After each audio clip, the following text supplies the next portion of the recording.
Hello, everybody. Welcome back to the Level 1 News. Today, September 29th, and we're doing business and security and a Facebook Marketplace find.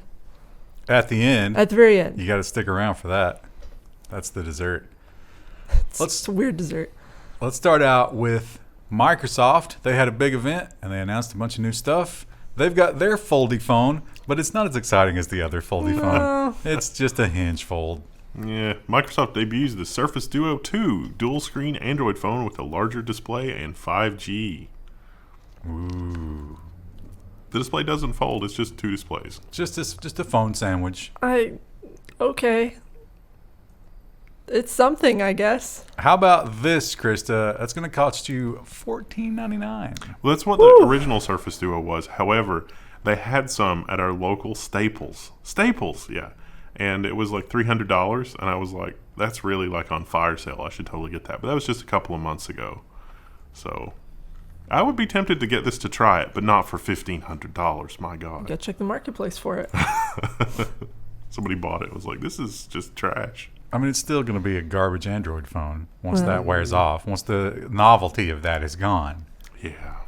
So. But think how cool you'll look in a meeting when you get to slap it shut. Although one of the guys got the folding note, I guess is what it was, that has it's got a big screen, and he's learned to use it really well, and it is actually like it's tempting because he can use it really well, and it actually works shockingly well because it's like you got the giant screen. Well, if you'd like a new laptop with a giant screen and a lot of interesting, powerful new features, but with a powerful price tag as well, you might want to take a look at this. The Surface Studio laptop is Microsoft's new powerful flagship laptop. So this is a laptop that can convert to a tablet, but it's got a weird sort of folding hinge mechanism thing. So it's fixed. The screen's not removable like the old Surface Book, but it can flip around the other way. They don't call it a tablet because it's heavy and thick. THICC. Very thick. But it's got Thunderbolt 4 and discrete GPU, and the GPU can never be unplugged, and yeah. Yep.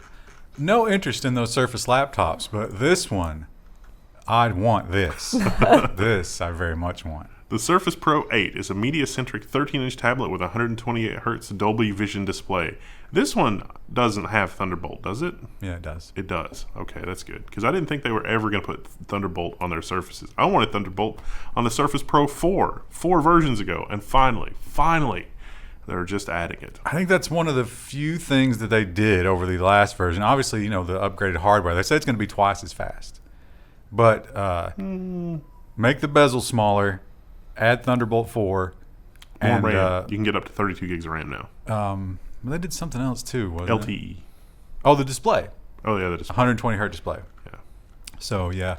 I actually priced them, and if you go for the i7 with the lowest amount of storage, it's right at $1,500. So you could either have that phone or this yeah. PC. This is an order of magnitude better, at least. Yeah. It's hard to catch those with any kind of discount, though. Yeah. Microsoft they know what they got. Yeah. Well, this was certainly a big story, wasn't it? Talk about just grinding it out.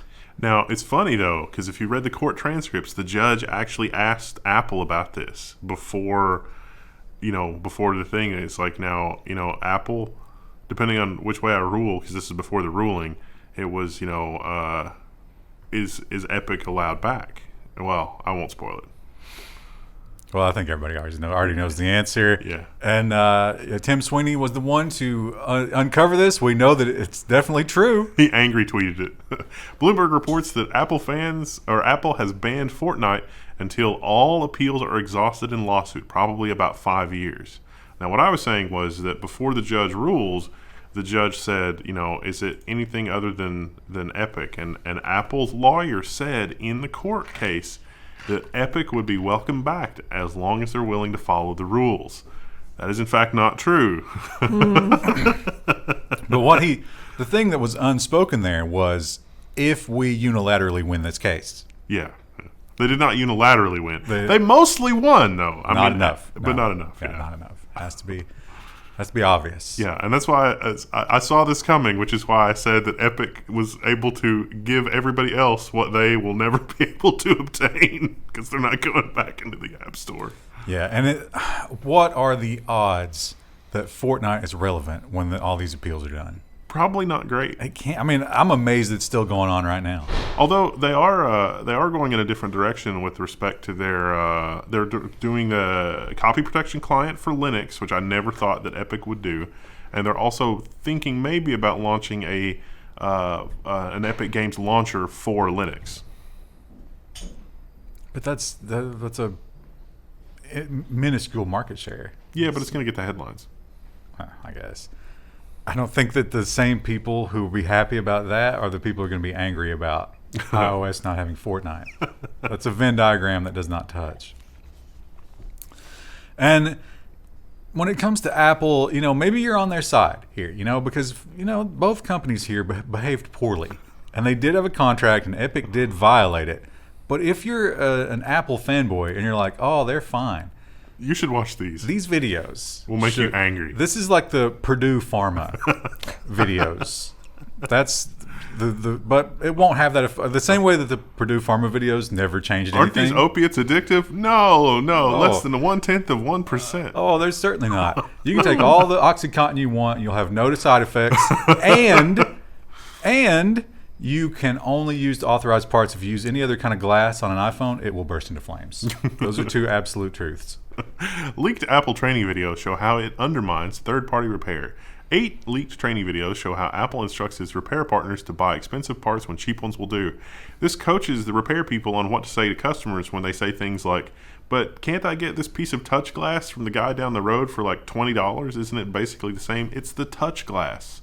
All it is just the touch glass. And Apple can say, no, that's not a genuine Apple part. Well, they never say no. They're very careful about not saying no. Because you don't want them to throw into a tantrum in the middle of the store. Yeah, the overwhelming majority of the training videos are not like how to fix the phone. It's this conversation tree of how to counter every argument, every reasonable argument on why they would go next door and pay a third of the price for that same piece of glass. Yeah. That's the training video. It's got to be soul crushing. I mean, look, if you repair Apple equipment for a living, you deserve what you get. But it's got to be soul crushing. I don't know. Louis Rossman he does okay, but yeah, his soul's definitely crushed. So I'm not it's folded a little bit. I'm not on that bandwagon. It drives me crazy, the sycophant behavior with that. Well, yeah. And when you have he has a very, very high level of skill.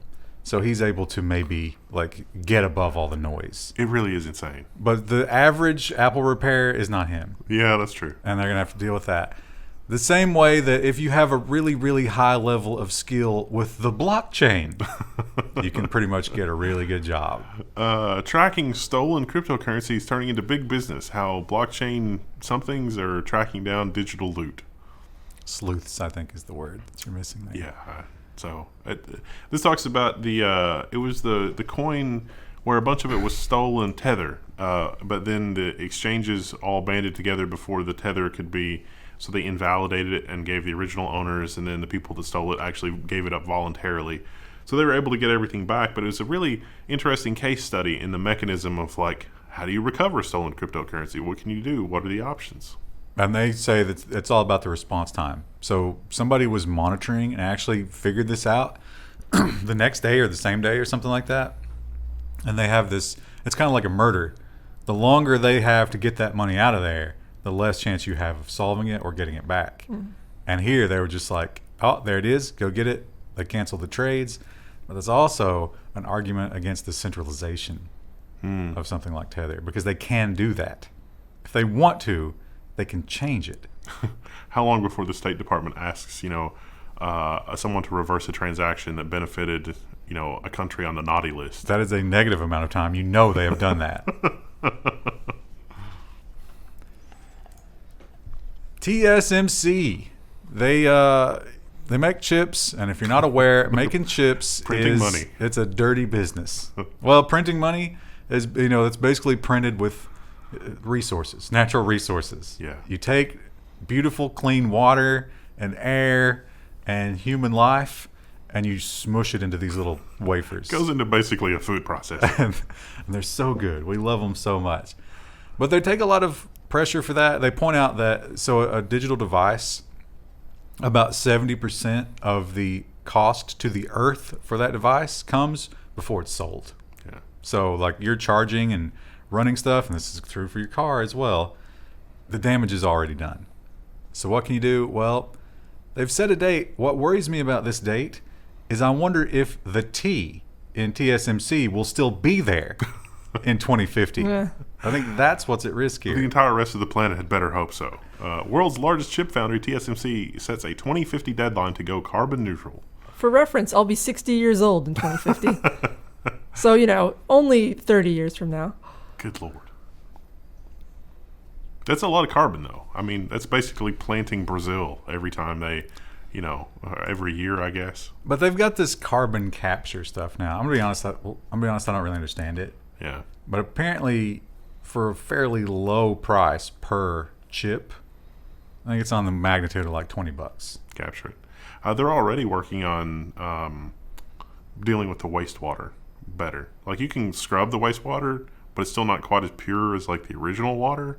And they're working on waste capture there as well because semi-manufacturing uses an insane amount of water, but depending on what processor you use, you can reuse the water. You just got to make dang sure that it's super clean. Well, Amazon, we know that they kicked off a massive, massive hiring wave, especially going into the holidays with the supply chain such that it is. I think they know how crazy it's going to get. And I think this headline and this behavior from them is directly related to what they're seeing during that hiring blitz. Because I think they're turning away a lot of talent that they wish they weren't. Amazon says that workers and applicants that have been fired or otherwise barred during the marijuana screening are now eligible for employment. So if you were a driver and you got kicked out for drug screening, come back, please. There's no one else. We're sorry. And they are going to lobby for the legalization so that they can maintain that, because they churn a lot of workers. Yeah. You need a constant churn. It's sad that's what it took, right? Well, the question is, how quickly will that happen? I think it's probably inevitable at this point, right? Yeah. But the powers that be, especially the DEA, could stretch it out for another 5 to 10 years.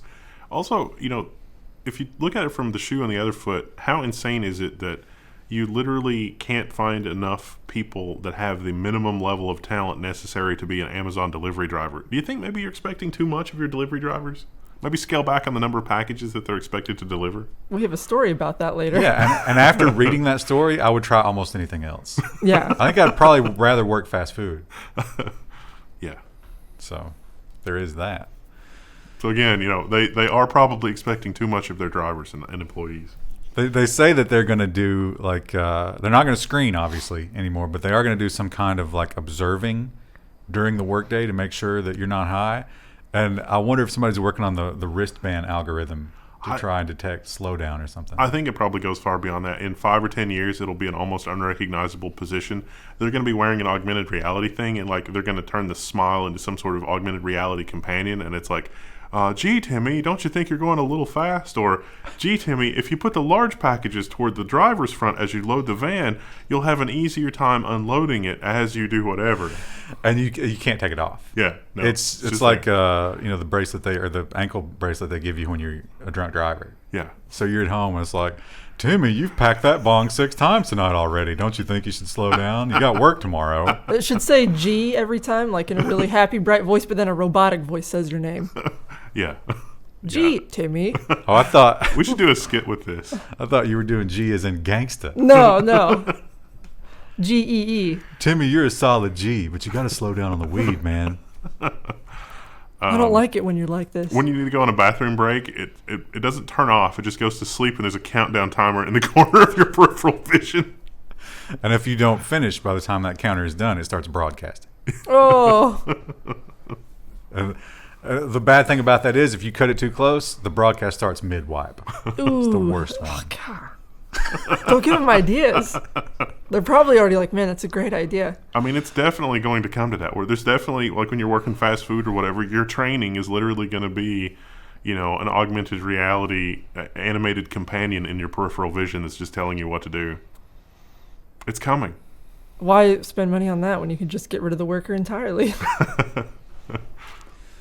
Well, we actually already knew about this, but we didn't know all the details because we learned a while back that a lot of Chinese brands on Amazon were just simply disappearing. And I actually experienced this as it happened. So I bought one of those lithium battery tire inflators, like an emergency tire inflator. And I was like, oh, I'll just use this to top off my truck tires because they're old.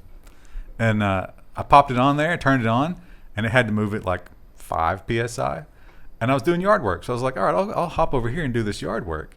And then I'll let this finish. I came back, it was on fire. And I went to Amazon to leave a bad review. Gone. Wow. The whole company was just gone. Wow. Because? That should have gone on Twitter. Amazon says it's permanently banned 600 Chinese brands for review fraud. Chinese companies knew what they were doing, a spokesperson says. They incentivize reviews, things like gift cards or promotion, loyalty. Sometimes Or they would just get it for free, yeah. Yeah, sometimes they would just email people and be like, order it and we'll send you a thing and you get a credit. I definitely recognize Alki and Impal. Oh, yeah, we've ordered those because people have ordered DisplayPort cables that were those, and we're like, why doesn't the KVM work? And it's like... The tire inflator I was using was Tack Life. It's another big offender. So it wasn't... Mostly it was this review fraud garbage. It wasn't just that the products are terrible, but they are literally just flaunting the rules. I've gotten these before too. Can you send me that DisplayPort 1.4 cable and I get it? And it's like, this isn't even to 1.1 spec. Come on. This doesn't even work. And Amazon, we know, is trying to expand globally. And in a lot of the other markets of the world, things are done a little bit differently. And by that I mean bribes. Bribes are required. And everybody there is just like, yeah, that's how we do business. But the corporate structure is inflexible when it comes to that. Amazon starts a probe over bribe to government officials by its lawyers in India, a report says. Yeah, my takeaway from this is somebody didn't get the memo on that's how things work over there. Well, or they all understand it, but then somebody found out and they were like, we better do some lip service for this. Let's get a headline out Yeah. so people think that we care. That is, of course, very important to them. I'd say other than China, that's probably the most important market, right? Yeah. 1 billion people online almost. In India. You got to think Amazon cares way, way more about India than Google cares about Russia. And look what Google's willing to do for Russia. And the local people in India, the local administrators, I'm sure they know that. And they expect their bribes. Yeah. PayPal has been talking about getting into crypto, and they did. And they've been talking about getting into pay later and all this stuff and person-to-person payments. And they had a bunch of different products going on, and they were like, you know what? We got to bring all these together. And I'm sure it works flawlessly, and there's nothing bad about it. PayPal launches its super app combining payment, savings, bill pay, crypto shopping, and more. Now, this is a fun article, and you should definitely think about that. PayPal basically just wants to be your payment destination. That's nothing new. But in a world where Google Pay has screwed up as badly as they have, do you think that if Google Pay had gotten it right, there would be any room in the market for something like this from PayPal? Also, this is a single point of failure. If you Yeah. put everything in this, Yeah. you're in trouble. What if you lose your phone? I wouldn't trust PayPal for that. Google I might trust, but not PayPal. Well, I don't know that I'd trust anybody for you're that. going to but trust Google with that? Not everything, but like for NFC payments and like you're going like everyday payments where you go somewhere to like a gas station or something like that. Using something like Google could be advantageous because dealing with fraud and blah blah blah. You're going to let Google hold your crypto? No, That's part of it. well, YouTube, we remember that that Google very heavy-handedly tried to destroy YouTube DL. And they learned something that day. They learned that there is a limit to what people will tolerate. And I think that maybe this is the reason they tried to do that originally. YouTube tests video downloads for your desktop browser. YouTube Premium members can test the feature for a limited time. It works just like downloading in Netflix. It's actually inside the application, inside the browser. It doesn't give you files. It doesn't let you move something from one device to another. It's literally just so you can watch later with no buffering. That's it. It's the only reason. And it probably won't even work if it can't call home, right? Probably. So if your internet was down, you probably still couldn't do it. Spotify doesn't work that way, though. Spotify you can download, and you don't get the files, but you can still listen to it without an internet connection. Yeah, it's very similar. And maybe they will do it that way, but it's almost exactly like the Spotify thing, where you're basically just caching. Mm-hmm. It's just a big cache. A 100% cache. And Netflix, much like Amazon, wants to expand into the rest of the world. But how do you penetrate a market where people have very low incomes and pretty much do everything on mobile? Well, they have a good plan. Netflix launches free plan in Kenya to boost growth. The paid plan is $3 a month, but the free plan, which includes some relatively inexpensive stuff that basically just upsells you on Netflix's other stuff, you just have to have mobile data in order to watch it. And oh boy, it's low resolution. But you're watching it on a phone anyway. Yeah, that doesn't matter. So it's not the whole library. Obviously, it's a cherry pick stuff. Probably the stuff that's going to make you most likely to. Do you think they give you season 1 or maybe just episode 1 of a lot of stuff? Yeah, that would be. Try to lure you in. I don't understand why Netflix doesn't, all the back catalog of Nick at Night. I don't know why they don't just buy that, because that stuff's got to be super cheap. Like Green Acres and Get Smart and. I'm sure has Nickelodeon started their own streaming service at this point, like everybody else? Well, but are you still okay? If you do that, then you're able to sell 4 things. You can sell gold, catheters, diabetic testing strips, right, and life insurance. What other advertiser cares about that? Yeah, it's Kenya. I mean, I don't know. Maybe they'll really Mary Tyler Moore or something. We'll see. Maybe. I think you're or it'll be underestimating. Korean dramas. There's a lot of Korean dramas on Netflix. Is Dick Van Dyke still alive? I think the Kenyans are probably aware of popular shows in U.S. culture and other Western cultures. How crazy Maybe would it be if they're watching I Love Lucy or the Dick Van Dyke Show, and they're just is this what married life is in America? They Why are sleep in 2 separate beds. Yes. Why? Well, much like PayPal, Amazon, Apple has done it, Google has done it, obviously with Google Pay, several companies. They're all looking for ways to get into being your money manager. Not necessarily your bank, but it's oh yeah, you can buy all these products and then we'll just charge you for it later, or we'll give you all these financial products, and you no longer need the infrastructure that you used to have to do that, which is probably making the banks a little worried. Banks beware. Outsiders are cracking the code for finance. I get the feeling this Reuters article was written after having read what PayPal was doing and saying, oh, that could work. Also, the Goldman Sachs thing. They didn't mention it in the article, but the Goldman Sachs Apple, unholy alliance would definitely be a good one to mention, because that's Apple has really insane margins. And Goldman Sachs wants people that can't afford an iPhone to buy an iPhone so that they make insane money from interest and penalties from people missing payments. But Goldman Sachs doesn't want to be on the hook for the full value of the phone.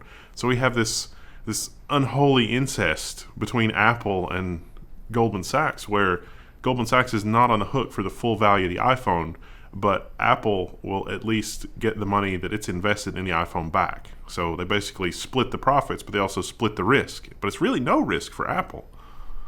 But who was it that bought the buy now, pay later thing recently? They're trying to acquire it, but they showed those statistics that 70% of those people are underwater. Yeah. So I guess owning the debt is useful. It's an interesting business because you can still make money after you lose on loans, which is crazy. Well, it's not. You got to keep. You almost have to keep 2 sets of books because. Yeah. Well, I mean, that's how it works with the Apple thing. It's plain. It's plain to see, because the amount of money that it costs to actually produce the product and the amount of money that you actually expect to make on the product are 2 wildly different things. And if you make the money that it actually cost you back, but you didn't make all the money that you said you were going to make, you could still declare it as a loss. But in reality, you're still making money hand over fist. We see a lot of these stories, and this is a cautionary tale, and here's what you should take away from this, and that is, no matter how much you trust another human being, you should never let someone else manage your phone.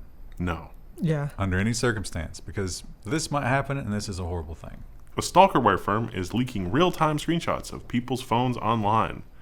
PC Tattletale, which markets itself for monitoring spouses without their consent, lets anyone view screenshots of the infected devices just by visiting specific URLs. Do you think they got together and they're like, all right, that's our marketing push. Now, are we going to market this as something to use with or without consent?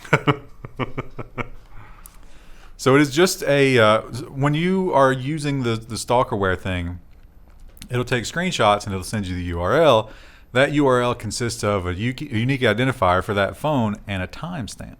Now, if you know one and can guess the other just by iterating, you can eventually find all the screenshots. Yay! If only someone could write a program to do that. Oh, wait, that's exactly It what already happened. exists. Well, but it is a timestamp. That is a lot of API hits. They might notice. Or not. But if you knew roughly what time it was, it'd be a lot easier. And even if you are very careful with your phone and all of your electronics, you probably are still being spied upon, especially if you work for a big tech company. How Google spies on its employees. This is an article about Google's security team and how even if you're doing, innocent things, you can still be spied upon because it's like, wait a minute, that person is looking at things through an encrypted messaging app. Are they leaking stuff? Oh, no, they're just using Signal to talk to their friends. All right, that's cool. But if you have Signal open while you take a screenshot, you are immediately flagged. You will get a talking to about that. Hey, why did you have Signal open? Hey, what were you taking a screenshot of? The article made it sound like they would just go look themselves. Like, oh, that's a flagged thing we need to go look at. And it's like, check it out. I like the photo for this article because it's like a children's kindergarten classroom. It shows you a lot about how they think about their employees. Well, that's how they're treating them, isn't it? Yeah. But they did mention that somebody they just showed up later and they were like, "Hey, what's going on?" do you think the Google augmented reality helper AI will be more or less condescending than the one from Amazon? Well, I'll tell you one thing. I know exactly what Google is worried about because this is a big problem, especially when you're in a company. I mean, we learned earlier that sometimes you'll do something and your people are like, "Wait a minute, what? Putin is a dictator. What are you doing?" And it's like, "Shut up, children. Don't tell people about this." Mac Rumors reports that Apple CEO Tim Cook, in a leaked memo, it's like, we are doing everything in our power to identify the leakers. So it's like, I don't think anybody belongs at Apple that is leaking stuff to the press. That memo was in fact leaked to the press, which is delightful. I would recommend one way that they might be able to find this person is by just finding the person with overwhelmingly giant balls to do this. Look for the guy with the wheelbarrow. Like, they made a memo about leakers and you're going to leak it? Ah, that is legendary. I wouldn't even be mad. I'd be like, wow.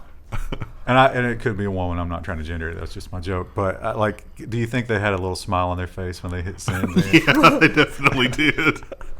Get shit on. Yeah, take that, Timmy. Take that. And we got a fantastic new feature in the new iOS. God, it's so important. The iOS 15.1 beta lets users add their Vax card to their wallet app because Apple definitely needs to know that. For when we get our own Uyghur camps. It's coming. It is coming. I'm watching it. Believe me. I'm watching it circle around me.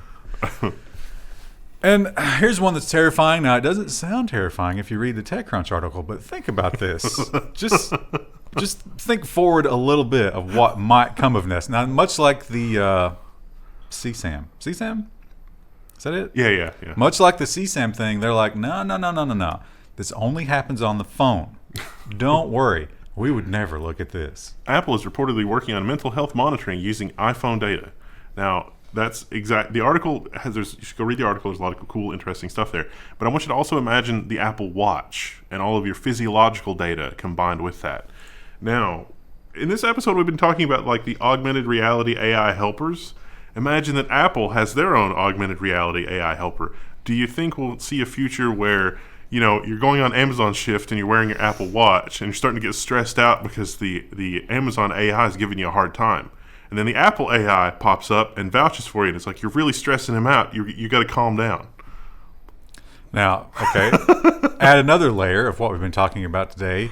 And your credit app is also in that conversation. It's like, I don't know. We could revise your credit score downward based on your. I'm losing confidence here. Yeah, that's basically coming. Gee, Timmy, it looks like you're going into a spiral. Do you need a prescription for some meds? Timmy, you haven't eaten in days. Would you like to buy some crypto?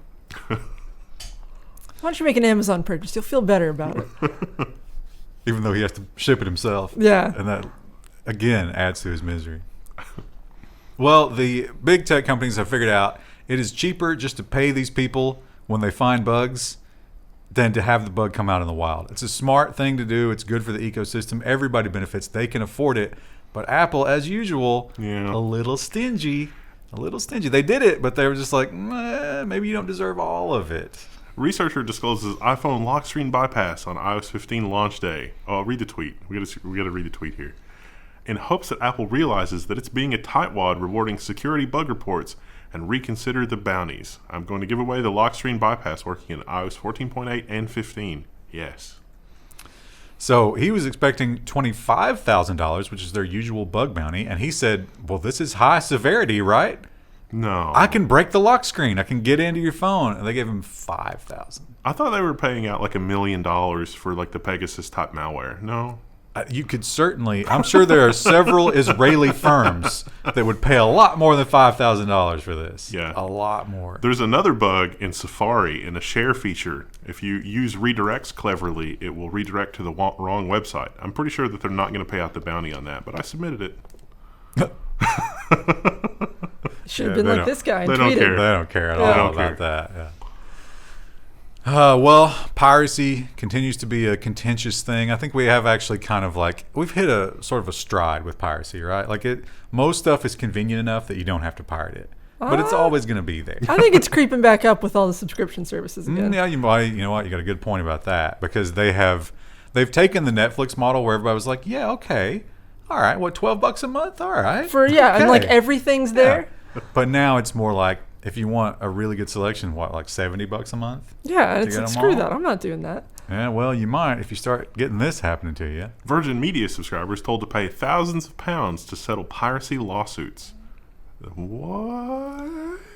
So it's all based on IP address that it's tied to a Virgin ISP account. So they just send whoever owns the account the letter, and they're like, we assume this is you. Give us money. If you want to fight it, then you got to either blame somebody else or say that it didn't happen or whatever. And then and there's a crazy thing about their courts. It's a 51% burden of proof. So if Virgin can convince, I don't know, if you think this would be a jury case? If there's just a judge. If it's a jury case, hopefully the jury is just like, no, this is dumb. But you just have to convince them 51% that this person might have stolen something, and then they have to pay this crazy number. Or you can pay $1,000 and just get rid of it. VPNs, people, VPNs. Although with the net flow data, with ISP selling net flow data, that doesn't work so good. But in that case, you spend $1,000 to expose them. Come to us. You know what? Let us break that story. We might give you $1,000. And the EU is also a little bit upset. Krista, I think you brought this up. Yes. When we first that talked was the about first thing you said. the Ray-Ban glasses. And I understand because you certainly are the only one at the table who might be a victim of this. Well, Wendell might in a weird way. Facebook warned over very small indicator LED on smart glasses as EU DPAs flag privacy concerns. Yeah, this is the indicator to show when you're being recorded by Facebook's new smart glasses, which are not augmented reality, not yet, but there's just a camera in there. Creeps are going to creep, and this is going to make it easier for them to creep. Listen, the algorithm has said that people really like voyeurism and feet pics, and maybe we can get both out of this one piece of technology. I think the last time we talked about this, somebody brought up that a Sharpie would handle this. Yeah. And also that, like you say, there's no AR here, right? There's no VR. There's no AR. These are spy glasses. Yeah. That's what these are for. We call it like we see it. We have another big ransomware attack. This time, once again, no, this wasn't ransomware. I'm sorry. This was just intrusion, but in a healthcare situation. Alaska discloses sophisticated nation-state cyber attack on health service. It was not ransomware, but the attackers gained access to a lot of systems but didn't do anything to disrupt them, at least not yet. But they were detected, which is good.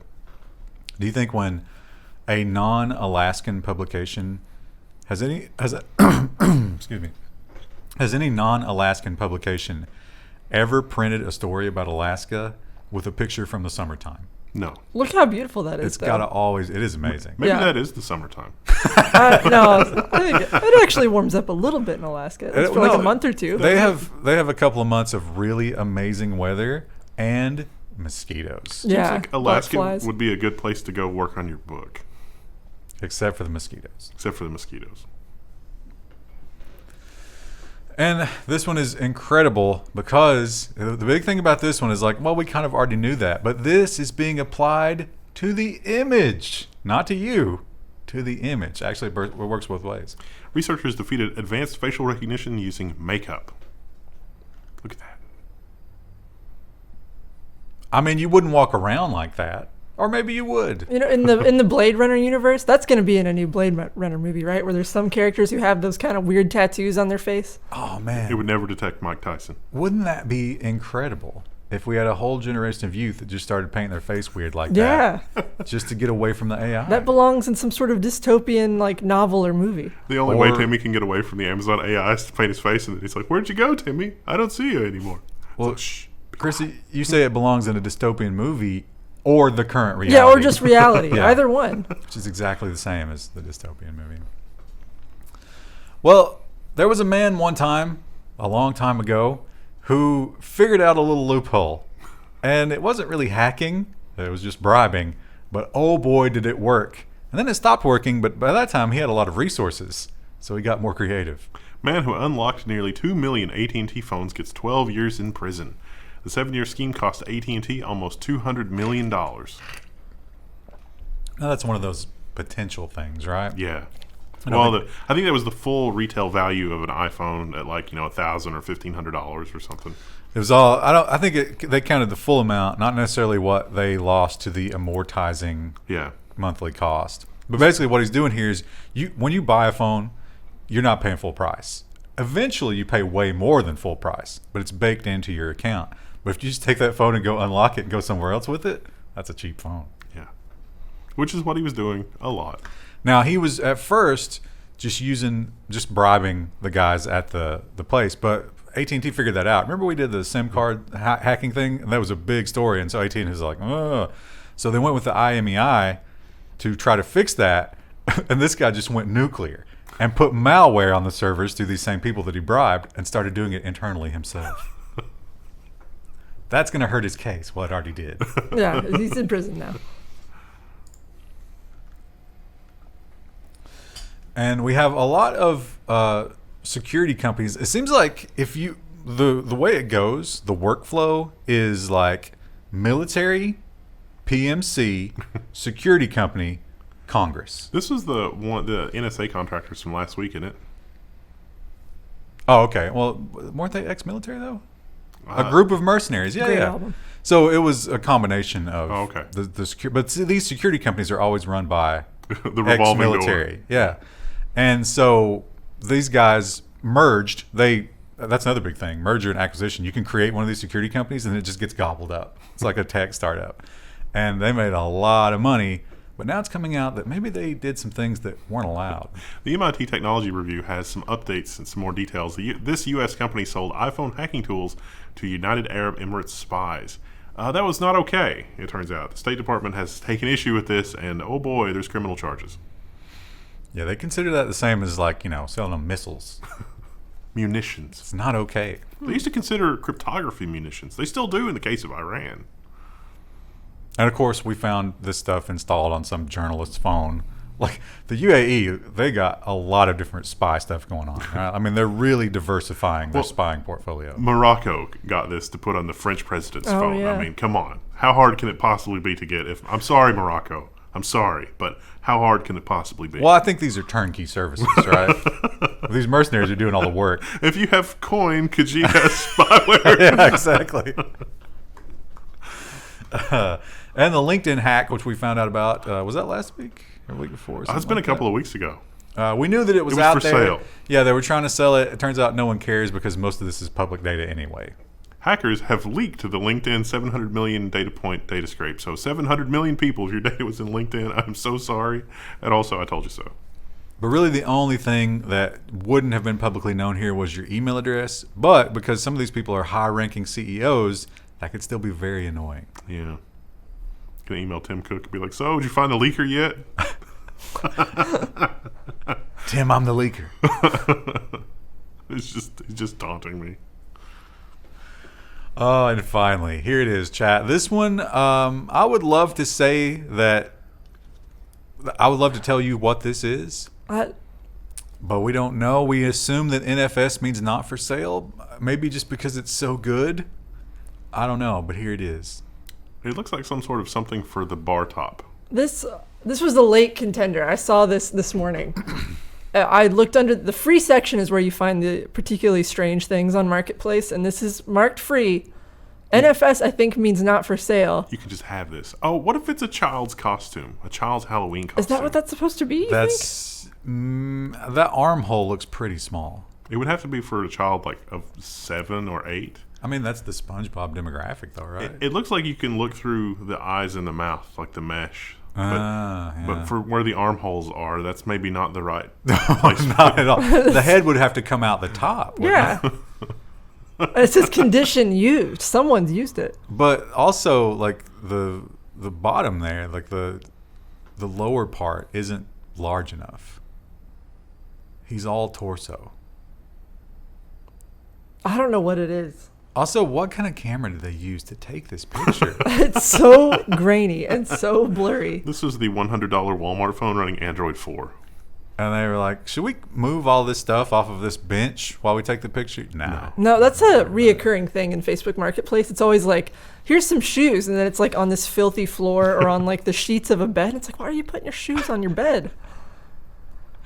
Yeah, I don't want to buy shoes from a dirty house. Yeah. Right? Yeah. I don't want to buy used shoes at all. Everything that you buy on Facebook Marketplace smells like smoker. That's actually a big thing people will put in descriptions. It'll be like, smoke-free, pet-free home. I remember that was a big thing. Like, people would get into fist fights back in the day if you showed up to a Beanie Baby exchange and your Beanie Babies smelled like smoke. Ooh. Yeah. That was not acceptable. You know, I never see Beanie Babies on the Marketplace, now that I think about it. Well, they don't have any value anymore, do they? Yeah, probably not. No, you know how I know they don't have any more value? There was an estate that was cleaned out, and there were some things left over after the sale, and it was a rather large number of Beanie Babies, and right into the dumpster they went. I mean, kids could enjoy those, right? Well, Yeah, I had a handful when I was a kid, but I was allowed to play with them. We didn't collect them. No, but I'm saying, like, aren't there some poor kids we could just give those to? the starting bid was $5, and nobody wanted them. They're kind of grody. Well, see, that's the thing. They had been opened and, probably sitting out in the dust and smoke. Yeah, dirty stuff. But there were a lot of them. Could you just throw those in the washing machine? Would they survive? You'd probably just have a bunch of little eyes floating around at the bottom at the end. Somebody decided they weren't worth the effort. I mean, I would have probably dropped them off at Goodwill, but I don't know if, they would have survived. I don't know if that was... I don't know if anybody would have really enjoyed them. Yeah. They didn't look super bad, some of them, but... at the same time, it was like, wow, this was an auction that was online and in person, and nobody wanted these. Do you think anybody wants this? No. Kill me. Why is there so much weird SpongeBob stuff on the Marketplace? Maybe It's funny when you're on drugs. Maybe it's easy to make that. If like. I use it just a square, I guess. Well, I started to make new foam things for the studio, and then I got distracted, and I haven't gone back to it.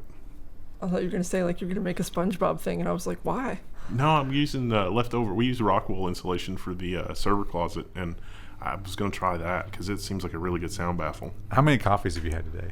Just the 2 that I've had. Oh, really? Because you're on fire, and, like, your leg is going right now. I can feel it. I got to go potty. Oh, Oh. well, that's the end of the episode. See you guys. We'll see you on Friday. Bye.